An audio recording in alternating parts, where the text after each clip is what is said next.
ऐश्वर्या राय सिंह फंस गई मन्नत के जाल में। मन्नत लेकर आई विक्रांत के सामने ऐश्वर्या राय सिंह का असली चेहरा। जी हां दोस्तों, मन्नत सीरियल के अपकमिंग ट्रैक में दिखाया जाएगा कि जब मन्नत को शक होता है कि ऐश्वर्या राय सिंह कोई बड़ी चाल चल रही है और किसी के साथ मिलकर उसे नुकसान पहुंचाना चाहती है, तब वह एक बड़ा फैसला लेती है। अब मन्नत तय कर लेती है कि वक्त आ गया है कि वह विक्रांत के सामने पूरा सच उजागर कर दे।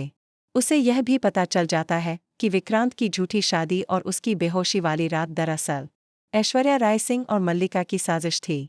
मन्नत अब और चुप नहीं रह सकती। वह सीधा ऐश्वर्या राय सिंह के पास जाकर उसे धमकी देती है, बहुत हो गया। अब तुम्हारा असली चेहरा मैं सबके सामने लाकर रहूंगी। ऐश्वर्या राय सिंह घबरा जाती है। डर और गुस्से में वह आपा खो बैठती है और मन्नत पर जानलेवा हमला करने की योजना बना लेती है। वह चिल्लाती है, तूने मुझे बहुत सताया है, मन्नत।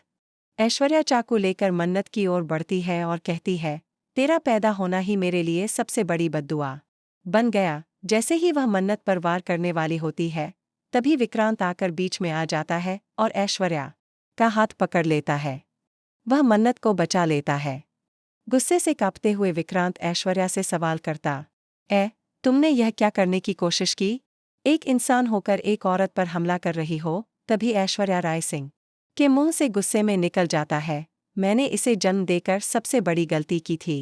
यह मेरी औलाद नहीं, मेरी सजा है। यह सुनकर विक्रांत सन्न रह जाता है।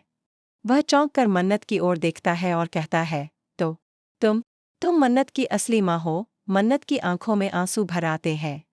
वह दर्दभरे स्वर में कहती है, हाँ, यही है मेरी सगी माँ, जिसने मुझे जन्म देते ही ठुकरा दिया था। अब विक्रांत के सामने सारा सच उजागर हो चुका है।